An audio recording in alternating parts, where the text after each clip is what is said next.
Kosova vazhdon të mbetet një prej vendeve më të varfëra në Evropë dhe me shkallë shumë të lartë të papunësisë. Hapja e vendeve të reja të punës mbetet një nga prioritetet kryesore si për qeverinë, ashtu edhe për organizatat ndërkombëtare që veprojnë në Kosovë. Në raportin e fundit të publikuar në fund të vitit 2015, Banka Botërore vlerëson se ekonomia e Kosovës ka treguar shenja të mëkëmbjes e nxitur kryesisht nga kërkesa e brendshme. Sipas Bankës Botërore, rritja ekonomike në vitet 2016-2017 parashihet të jetë deri në 3.6%. Mirëpo, Banka Botërore po ashtu ka vlerësuar se mundësitë e punësimit do të vazhdojnë të jenë të kufizuara. Të ardhurat për familjet më të varfëra pritet të shtohen nga rritja e përshpejtuar në bujqësi dhe paksimi të TVSH-s për ushqimet bazë dhe shërbimet komunale. Por vonesa në zbatimin e disa reformave sociale, si ajo e sigurimit shëndetësor, do të ketë efekte negative. Ekonomia e Kosovës u rrit me 0.2% në 3 mujorin e parë të 2015-s, e nxitur nga shtimi i konsumit privat me 2.3% dhe rritja e shpenzimeve qeveritare me 1.5%, rritje e konsumit të qeverisë, thuhet në raportin e Bankës Botërore. Niveli i papunësisë bazuar në raportet e institucioneve ndërkombëtare vlerësohet të jetë deri në 40%. Bazuar në raportet qeveritare, për shembull të Ministrisë së Punës dhe Mirëqenies Sociale apo të Agjencisë së Statistikave, niveli i papunësisë sillet 33%. Hapja e vendeve të reja të punës është një nga premtimet më të shpeshta, por ende mbetet hapësirë që hapja e vendeve të reja të punës në masë të madhe të bëhet realitet. Një prej sektorëve ku ka pasur zhvillim është investimi në bizneset që merren me energji të ripërtërishme. Këto biznese janë zhvilluar me ndihmën e fondeve të huaja, ndërto edhe fondeve të USAID dhe SIDA-s. Në Kosovë kemi një sektor në rritje të energjisë së gjelbër. Ky lloj energjie nënkupton shfrytëzimin e qëndrueshëm të burimeve natyrore të ripërtërishme për prodhimin e energjisë elektrike dhe nxehtësisë, si dhe rritjen e eficiencës gjatë konsumimit të energjisë. Zgjerimi i energjisë së gjelbër që po shohim varet kryesisht nga sektori privat, që ofron mundësi të mëdha për krijimin e vendeve të punës. Programi Empower sektori privat, që bashkëfinancohet nga Agjencia për Zhvillim Ndërkombëtar e Shteteve të Bashkuara, USAID dhe Agjencia për Zhvillim Ndërkombëtar e Suedisë, synon të stimulojë punësim në masë të gjerë në sektorin e eficiencës së energjisë së ripërtërishme në tregun vendor.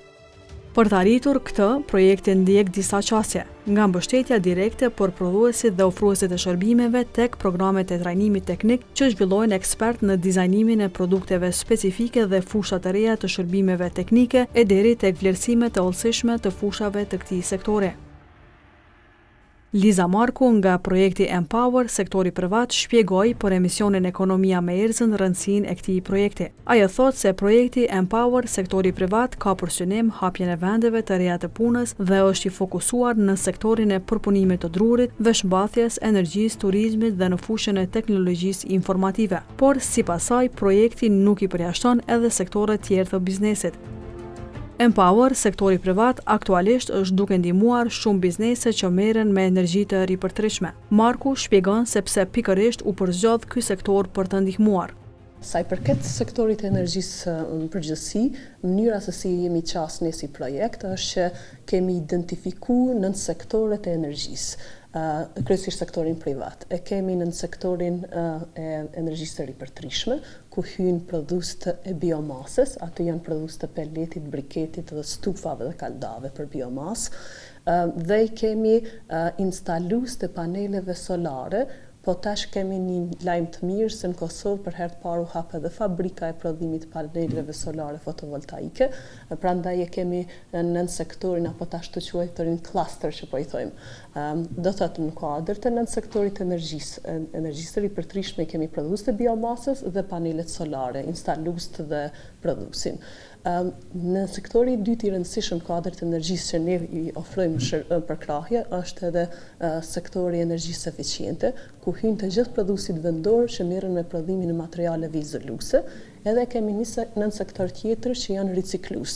Në kuadër të ricikluesve kemi identifikuar riciklues të letrës, riciklues të plastikës, riciklues të xhamit, riciklues të vajrave të motorëve, si dhe ricikluesin e gomave të përdorura.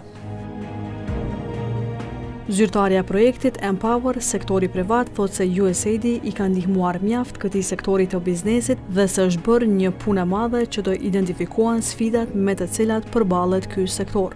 Marku shton se janë organizuar shumë tryeza të rrumbullakta dhe takime ku janë identifikuar vështirësitë me të cilat përballen prodhuesit e energjisë së ripërtërishme. Marku thot se ky projekt është duke ndikuar për mirë tek bizneset dhe qytetarët pasi që sipas saj ka rritje të dukshme të përdorimit të peletit. Ky lloj produkti është duke zëvendësuar stufat me naftë dhe qymyr dhe ky është një lajm i mirë për sektorin e energjisë së ripërtërishme. Sfidë mbetet ky produkt pasi që importohet më të madhe nga jashtë edhe përkundër faktit se i njëjti prodhohet në Kosovë. Kemi përkrah 5 kompani vendore që merren me prodhimin e peletit në rritjen e kapacitetit të në produse. Masanej kemi ndërmarrë për herë të parë, kemi bërë analizat e prodhimit vendor, ku janë marrë mostra nga 10 produsit vendor dhe nga 2 importues, kryesisht janë importues nga Serbia dhe nga Malizi. Analizat na kanë dalë shumë inkurajuese për shkak që ka ekzistuar një paragjykim se prodhimi vendor është më i dobët se sa ai importuar. Analizat edhe ne kemi raportin e publikum, kushdo që është interesuar mundet me i pa, edhe pse kompanitë janë të kodifikuar për me urrujtë konfidencialitetin, po secili konsumator mundet me ia lyp një prodhues raportin e analizave. 3 parametrat kyç që përcaktojnë cilëtetin e prodhimit, që janë lagështia, mbetja e hirit, si dhe densiteti, në gjithë këta parametra, shumica e prodhuesve vendor kanë dalë me rezultate shumë të mira, e më duhet me të cek se kanë dalë dukshëm më të mira se sa importi. Edhe pse prodhimi i importuar është i certifikuar me jenë standard, po njëri prej importuesve në njërin prej parametra ka qenë edhe nën standard. Ky është veç raundi i parë i analizave dhe na nuk guxojmë me pru konkludime që me një raund të analiza, po shumë shpejt gjatë verës kena me bë raundin e dytë të analizave të peletit, edhe në vjesht kena me bë edhe një raund tjetër dhe prap kena me dal me komunikat për shtyp edhe me informim për publikun sa i përket cilëtetit të prodhimit vendor. Zyrtarja projektit Empower sektori privat shton se janë përkrahur edhe bizneset që merren me prodhimin e paneleve solare. Sipas saj, në këtë nën-sektor të energjisë solare janë identifikuar 2 sfida. Sfida e parë ka të bëjë me anën teknike të instalimit dhe mirëmbajtjes së paneleve solare, ndërsa sfida e dytë ka të bëjë me mungesën e vëdësimit të publikut për të mirat nga përdorimi i energjisë së ripërtërishme. Për evitimin e sfidave në të 2 pikat është duke bashkëpunuar me kompaninë private Yaha Energy. Janë duke organizuar trajnime teorike praktike për instalimin e mirëmbajtjen e pajisjeve, si dhe është zhvilluar iniciativa e quajtur kulmet e para solare në Kosovë. Po ashtu, projekti Empower sektori privat ka mundësuar që të organizohet festivali Gjelbër, që kishte për qëllim kryesor promovimin e burimeve të ripërtërishme dhe energjisë eficiente. Ne kemi organizuar të festivalin e Gjelbër, të qëllimi kryesor i festivalit Gjelbër ka qenë promovimi edhe i burimeve të ripërtërishme, edhe energjisë eficiente, edhe riciklimit. Ka një ngjarje 3 ditore që ka tërheq shumë masë dhe shumë publik. Sa i përket për pjesëmarrjes në atë trajnimin që patëm për instaluesit e paneleve solar, gjithsej kemi pas 42 pjesëmarrës nga kompanitë instaluese si dhe nga produksi. Ne kemi pas përkrahje edhe në pjesëmarrjen panajire, për shembull një nga prodhuesit e kaldave është përkrah prej nesh në pjesëmarrjen panajire ndërkombëtar, si rezultat i cilit janë nënshkruar 4-5 kontrata, eksport kontrata dhe janë kriju disa vende të reja të punës. Gjithashtu me të njëjtën kompani kemi edhe program të trajnimit me praktik, e cila përfundon me punësim mas 6 muajve, edhe është një program 3 vjeçar që vetëm në një kompani pritet të punësohen deri në 55 veta në punë. Emisioni Ekonomia me Erëzën ka intervistuar drejtuesit e 4 kompanive private që janë mbështetur nga projekti Empower sektori privat, USAID dhe SIDAS. E një prej kompanive përfituese është Green Steam.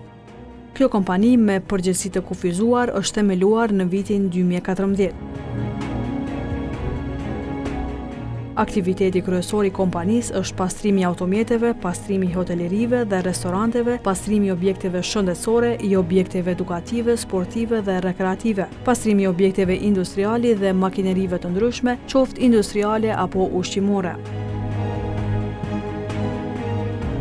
Mundësitë e të bërit biznes për Green Steam janë të shumta dhe me mundësi zgjerimi të vazhdueshëm në të ardhmen. Këto mundësi bazohen në konceptin dhe teknologjinë shumë inovative që kompania ofron. Pra, përderisa pastrimi deri tani bëhet duke shpenzuar 10-100 litra ujë që mund të ndikojnë edhe në ndotjen e tokës dhe mjedisit me kemikale të ndryshme, aktivitetet e pastrimit të Green Steam bëhen përmes avullit.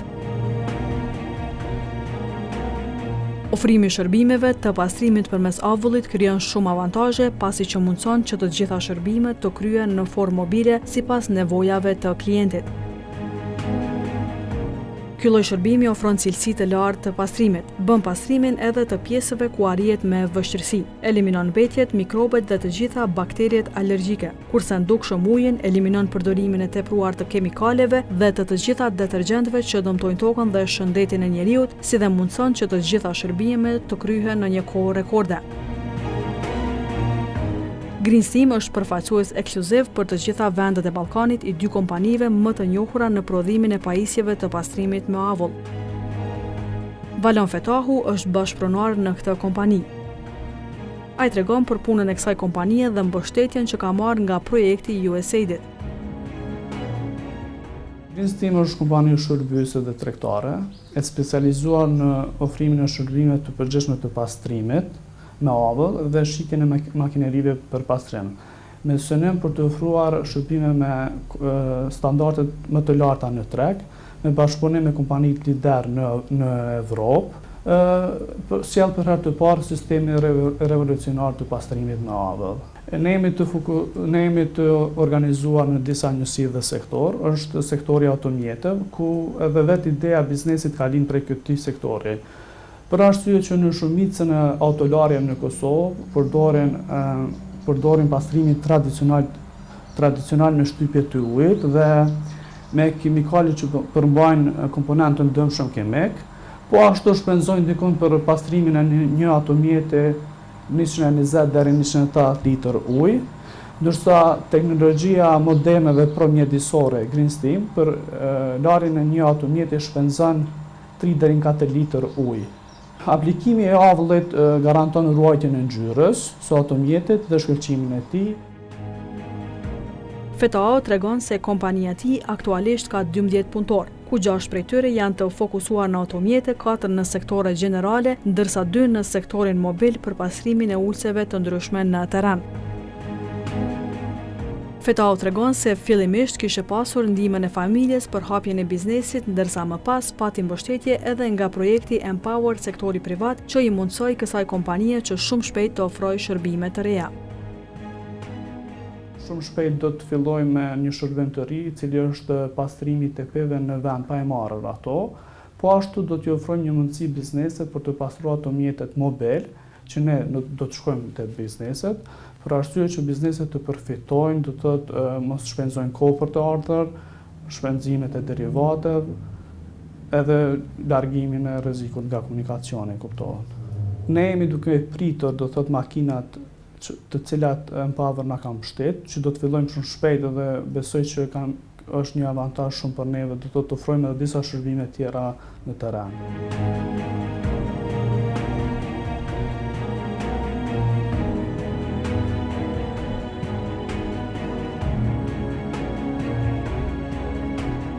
Tash do e vojmë pastrimin e veturës me avull, cili bëhet me 2 hapa, do të thotë njëherë pastrohet vetura me avull të lagt, i cili ja largon gurin prej sipërfaqes, mandej pastrohet vetura me avull të thatë, që në njëjtën kohë do thotë bëhet pastrimi edhe dezinfektimi i sipërfaqes.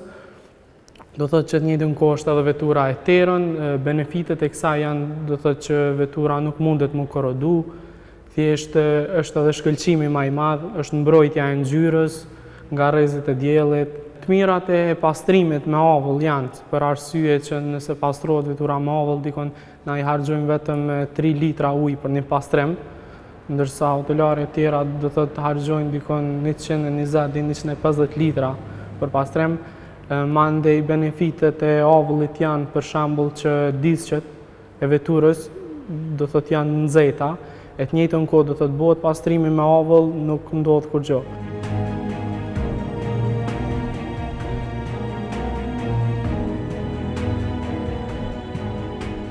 Përveç pastrimit të veturave që bëjmë jashtë me avull, bëjmë edhe shërbimet pastrimit general me avull, që nënkupton pastrimin e interierit do thotë komplet me avull. Përveç pastrimit do thotë bëhet edhe ozonimi i veturës, ajrit do thotë veturës me generator të ozonit, i cili kalon kanalet e klimës, i largon aromat e këqija, timin e duhanit, në një farë mënyrë e pastron ajrin e veturës. Tash mundemi me pa pak a shumë gjatë pastrimit.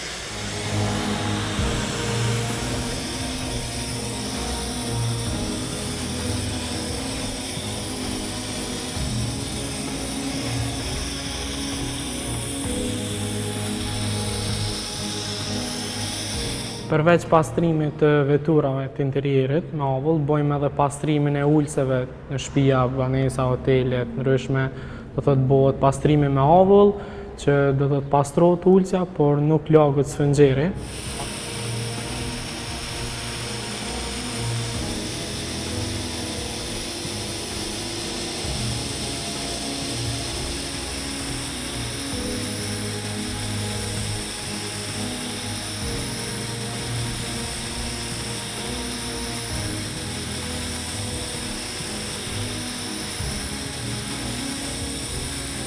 Në kuadër të pastrimit general, do thotë të aplikojmë edhe një waxing, është waxing Carnauba, që shkëlqen ngjyrën do thotë, edhe e mbron për 3 deri në 4 muaj. Mbron nga rrezet e diellit, nga korrodimi.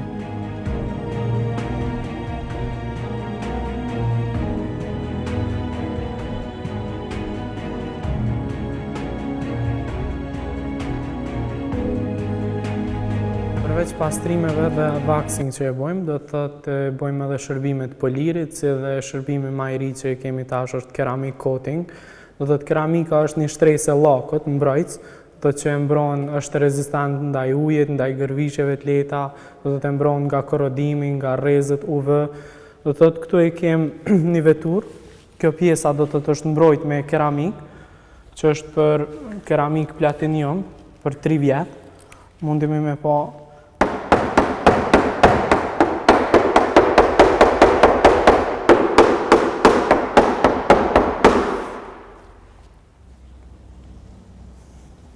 do thotë në gërvishet. Tash mundemi me pa këtë pjesën që është e pambrojtur.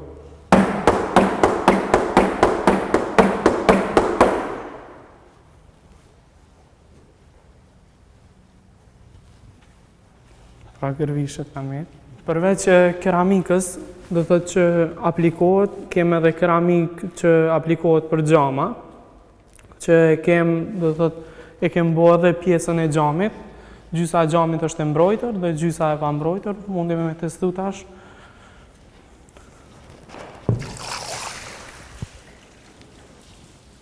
Do thotë kjo pjesë është bo me keramik dhe mundemi me pa që është rrëshqet uje dhe ajo është e pambrojtur.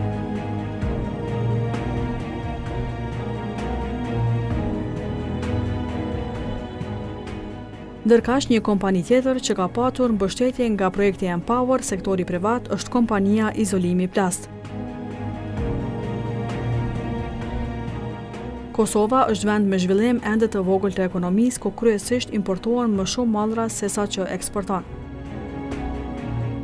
Kosova importon rreth 2000 tonë të foljes plastike në vit. Kjo sasi mund të reduktohet dhe zëvendësohet nga një prodhem lokal. Kompania Izolimi Plast është një kompani e themeluar kohët e fundit për riciklimin dhe riprodhimin e plastikës. Fabrika është e vendosur në fshatin Miloshev, komuna e Obiliqit dhe në vitin 2014 ka filluar me 26 punonjës, ndërsa aktualisht ka 36 të punësuar. Izolimi Plast me prodhimin e granulatave dhe foljes së polietilenit që përdoret në bujqësi dhe në izolim, ndërtim, zëvendëson importin. Prodhimi vjetor i foljes së polietilenit për sera do të jetë 1.000 ton, ndërsa aktualisht Kosova importon rreth 2.000 ton folja polietileni për sera nga Serbia dhe Slovenia. Izolimi Plas planifikon të fillojë prodhimin e folisë së polietilenit për sera. Izolimi Plas ka filluar edhe eksportimin e granulatave në Maqedoni dhe do të fillojë të eksportojë edhe në Shqipëri. Gjithashtu, kompania prodhon folje të biodegradueshme të polietilenit që përdoret në bujqësi dhe ndërtimtari. Veprimtaria e izolimit Plas do të ketë një ndikim të madh në mjedes, pastrimin dhe mbrojtjen e mjedisit nëpërmjet riciklimit. Alban Rama, drejtuesi i kësaj kompanie, thotë se në këtë biznes janë të punësuar 36 veta, ndërsa planifikohet të punësohen edhe 30 të tjerë. Shumica të punësuarve janë të gjinisë femrore. Biznesin e kemi filluar vitin 2014. Ideja pse kemi investuar në këtë lëmi është sepse kemi pa shumë mbeturina që gjenden në ambient, edhe produkte që na tash i prodhojmë më herët janë importuar prej vendeve të ndryshme. Kemi menduar që është investim shumë i qëllum edhe ka shumë benefite. Përveç mbrojtjes të ambientit, krijon edhe vende të reja të punës, zëvendëson importin. Unë jam ekonomist. Ne kemi edhe kompaninë e cila është themeluar në vitin 1993 nga babajem, është biznes familjar, mirëme me ndërtime, izolime, dysheme epokside. Pas sukseseve në kompaninë izolime, ka lind nevoja me zëru biznesin edhe në lami tjera, të cilat e kemi pa me interes për kompaninë edhe me interes për ambientin e shoqërinë ku jetojmë. Biznesi jonë mirret me riciklimin e mbeturinave plastike. Shumicën prej mbeturinave plastike ne i riciklojmë edhe nxjerrim produkte finale prej atyre mbeturinave. Përveç riciklimit produkteve, ne nxjerrim edhe produkte finale që është folje që përdoret në lëminë e ndërtimit, në lëminë e izolimit dhe në lëminë e bujqësisë. Albani nga Izolimi Plas shton se në këtë biznes janë investuar rreth 3 milion euro, ndërsa thotë se mbështetja nga projekti Empower sektori privat është e mirë se ardhur për biznesin e tij. Kemi dërguar aplikimin për një mbështetje. Edhe mas nej na kanë telefonu, na kanë njoftu që jemi në rrethin e ngushtë për atë projekt. Kështu kanë fillu bisedimet, edhe tash jemi në fazën përfundimtare të sjelljes të asaj makine që është mbështetur nga Empower. Faktikisht është investim i përbashkët, kompania jonë dhe Empower. Drejtuesi i kompanisë thotë se biznesi aktualisht shndron shumë mirë dhe se punon 24 orë në 3 ndërime. Thotë se në këtë kompani punëtorët janë të siguruar dhe nuk janë të rrezikuar pasi që makina recikluese është e vitit 2014 dhe i plotëson standardet evropiane. Po ashtu thotë se gjithë stafi janë trajnuar nga një kompani turke për përdorimin e kësaj makine. Ndërkaq procesin e prodhimit e mbikëqyr një kompani bullgare. Por problemi vetëm mbetet energjia elektrike. Faktikisht problemi me energji elektrike na shkakton dëm edhe në prishje të makinerisë, mirë po edhe humbje financiare, sepse sistemi makinave tona është sistem me ngroje. I nevojitet makinës 4 orë ngroje derisa të fillon procesi i prodhimit. Në rast kur kemi ndërprerje të energjisë elektrike, ato ftohen edhe është një shkakton efekte negative financiare. Përveç dëme financiare, nuk kemi mundësi me najt klientave në data në fat porosive, sepse ne planifikojmë që në porosi për shembull kryhet për një ditë, ka ndërprerje të energjisë elektrike dhe kjo na shkakton problem në përmbushjen e nevojave dhe të kërkesave të klientëve.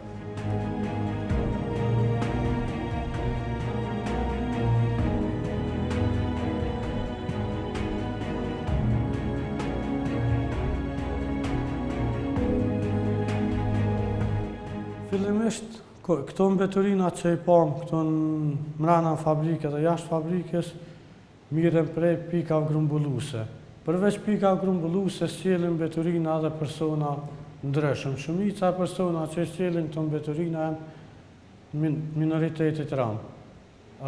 Ne I blejmë këto mbeturina për këtyne persona, pastaj fillon klasifikimi I mbeturina, sepse çdo mbeturin ka përbërje tjetër të materialit, duhet të klasifikohen në mënyrë që produkti final të jetë homogen në bazë të kërkesave të klientëve. Pas klasifikimit vendoset materialin trakën e linjes ricikluese. Pas trakës linjes ricikluese bëhet pastrimi I materialit nëpër 2 bazena. Pas pastrimit materialit bëhet tharja e materialit.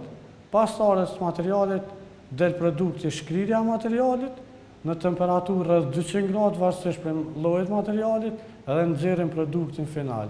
Ky produkt final shërben është lëndë e parë për prodhues të qesër, prodhues të tubave plastik, prodhues të materialeve izoluese, prodhues të kovave plastike, edhe për produktet që na I prodhojmë produkte finale, najlonet që cekëm herët, najlonet ndryshme.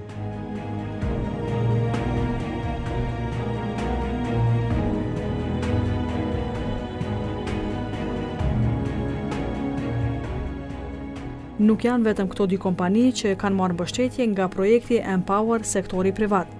Projekti ka përzgjedhur edhe një kompani tjetër serioze. Bëhet fjalë për kompaninë Orient Mozaik Kosova.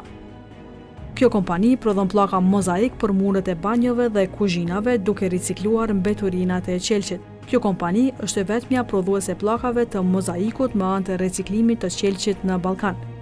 Fillimisht kompania MAM Orient Mozaik në Turqi ka eksportuar në Kosovë. Për shkak të rritjes së kërkesës për produktet e saj, ata vendosën të hapet një fabrikë në Kosovë duke pasur parasysh potencialin në zgjerimin e tregut të ndërtimit të shtëpive në Evropën juglindore dhe në Evropë në përgjithësi. Kompania tashmë punson mbi 50 të punësuar, ku 35 prej tyre janë gra. Pllaka mozaik janë bërë gati 100% nga mbeturinat e qelçit të ricikluar, duke përdorur vetë qelçin transparent. Kompania ka krijuar një rrjet të madh të grumbullimit të mbetjeve të qelçit në pothuajse çdo zonë në Kosovë. Kompania e bën vetë klasifikimin e mbeturinave të qelçit. Pasi klasifikohet, qelçi shndrohet në pluhur dhe më pas kthehet në një përzierje që përdoret për prodhimin e pllakave të formave, dimensioneve dhe ngjyrave të ndryshme. Pllakat e gatshme përdoren më pas për të krijuar pllaka të mëdha mozaike me dizajne të ndryshme. Këto pllaka mozaike bëhen me dorë dhe kjo është pjesë e operacioneve që punson kryesisht gratë. Këtë kompani e drejton Faruk Kosumi. Ai thotë se janë bërë 3 vite prej se ka nisur të jetë distributori këtyre produkteve. Tregon se partnerët turq të kompanisë fillimisht kishin planifikuar të hapnin përfaqësinë në Maqedoni, por vendosën që të hapin në Kosovë për shkak të shitjes dhe raporteve të mira që ka ndërtuar me ta. Kosumi shpjegon për emisionin Ekonomia me Erdzën se me çfarë merret saktësisht kompania e tij. Kompania jonë merret me 3, prodhimi mozaikut ndon 3 sektora. Është sektori I riciklimit të qelçit, ku grumullojmë krejt qelçin në Kosovë, po folëm për qelç trasht edhe bardh, kristal që është. Mbeturinat që janë krejt Kosovën imi të zhduk, se qelçin e adimi që nuk tretet. Edhe prej që aty në mbeturinave nxjerrim një produkt që është diçka është art. Siç tregova, është pjesa e parë, domethënë është sektori I parë është riciklimi I qelçit. Pjesa e dytë është prodhimi që e bëjmë këtu në Kosovë, është prodhimi thuajse 95% me resurset Kosovës, që shfrytëzohen prej qelçit, gjithçka tjetër, rrym, këtë janë këto çaje që I përdorim. I vetmi produkt që importojnë është nga Gjermania, është ngjyra e pllakave, kur gjë tjetër. Kapaciteti I prodhimit ditor është dikon afër 600 metra, që është mjaft I madh. Kjo kompani, sipas Faruk Kosumit, I ka 50 punëtor, ku 35 prej tyre janë femra. Kompania ka nisur të eksportojë në Shqipëri, Maltezi e Maqedoni, por Faruku thotë se biznesi I tij ka shumë kërkesa në Kosovë. Ai tregon se kompania është mbështetur nga USAID dhe se është tepër I kënaqur. Mbështetja e Empower na ka një pasqyrë për sa ka në qelç në Kosovë. Është një pasqyrë që na nuk e kemi ditë sa po mbledhëm gjatë javë, mirë po në halon nuk e kemi kaluar një vit që me pas dhëna të sakta. Këtë e ka bëjmë Power Project është një ndihmë, nuk kemi nevojë me shpenzu shumë energji në drejtim, po fokusohem diçka tjetër. Drejtuesi Mozaiku tregon se puna po ecën mirë edhe përkundër problemeve me të cilat përballen bizneset në vazhdimsi. Puna po është një kënaqësi me pas një prodhim Kosovë, sidomos kur e din që gjithçka në Kosovë është ka orientuar ka distribucioni. Domethënë jemi të çu parat tona jashtë, edhe nuk kemi të mujtë me bërë kurgjesh. Për që ta është një kënaqësi shumë e madhe me produkt në Kosovë, me punësu njerëz, po edhe në tjetër nuk është i lehtë heq. Prodhimi është mjaft i rënd, sidomos në Kosovë, që gjeneratat e reja nuk kanë provoj shumë në prodhim, po duhet edukat shumë, po duhet trajnime shumë, edhe po të kushtojnë energji, po kushtojnë para, është gjithçka është shumë e rënd, mirë po, për vetën ta me javlin. Të kemi në plan tash fabrika është veçare, nuk e kemi të sigurum, mirë po jemi në planifikim, jemi negociata me një kompani të sigurimeve, sidomos për pjesën e prodhimit që ka rrok, të mashkujt, ato gjithçysh do të me intervenu sa më shpejt. Nuk është diçka që po kemi të lashë mirë, po do të me parapri aty nëse nuk mundom me marrë barën, nëse ka diçka, nëse ndodhë diçka të ne punëtor, kështu që do të me aletu edhe atyre edhe neve. Një tjetër kompani që është partner i projektit Empower sektori privat është Jaha Energy. Kompania Jaha Energy Company u hap për herë të parë në qershor të vitit 2015 nga Thoma GmbH, e cila është kompani gjermane. Ndërsa në Kosovë Jaha u hap nga Fadil Hoxha dhe Gazmend Haxholli. Kjo kompani solli nga Gjermania linjën e parë të prodhimit të paneleve fotovoltaike ku sollen rreth 200.000 për vit. Produktet kryesore të kësaj kompanie janë panelet fotovoltaik, të cilat përdoren për prodhimin e energjisë, dhe panelet termale të dimensioneve të ndryshme, të cilat e nxejnë ujin prej 20 deri në 350 watt. Kjo kompani ka punësuar rreth 50 persona, ku 40 prej tyre punojnë në prodhim, ndërsa të tjerët janë inxhinier teknik dhe administrat. Emisioni Ekonomia me Ercën ka intervistuar Luan Hoxhën, drejtuesin e kësaj kompanie. Hoxha shpjegon se çfarë pune bën konkretisht kompania e tij. Thotë se është tepër e suksesshme. Na bëjna prodhimin e paneleve solare me kvalitet gjerman. Jemi bashkëpunim me gjermanët, është investim milioni shqiptarëve, jo kompanisë direkt, po licencat dhe trajnimin e bojnë gjermanët. Kemi 2 teknik këto, që zëvendësohen herë që njoni rën, kur është tjetëri që duhet më shku, kanë menet shumë gjatë këtu. Kanë menet ndoshta ma shumë se 3-4 muaj, deri sa të kemi forcu punëtorët shumë. Edhe kanë marrë vazhdimisht gjithmonë mbrana kohës me këshyrë për kvalitet këtë këtu i kemi të rëndit ne që kemi me bashkëpunu me Gjermanin, me kompaninë gjermane që i kemi ble makinat. Hoxha shton se kompania e tij ka 10 punëtorë dhe se janë investuar mbi 5 milion euro në fabrikën e tij. Ai tregon se kompania ka raste kur eksporton jashtë vendit dhe ka në plan të zgjerohet. Madje kompania e tij ka raporte shumë të mira me biznese gjermane. Edhe pse biznes që ka pasur një fillim të mirë, mbështetja nga një projekt si Empower sektori privat ka qenë mirë se ardhur për ta. Pe institucioneve jo, po pe Empower, pe USAID-it kemi pas ndihmë. Kemi pas që ka qenë kjo Green Festival para ca jave, aty na kanë ndihmu shumë për vendosjen, për lidhjen, aja shumë na kanë ndihmu atë Empower. Përmes ambasadës gjermane i miron lidhje me USAID-in direkt, edhe na kanë ofruar ata neve më na ndihmu me sistemin Empower që e kanë ata, për na kanë tregu ky festivali Panajiri Green Festival. Mundu mi u ndihmu, na kanë ndihmu, shumë na kanë ndihmu atë.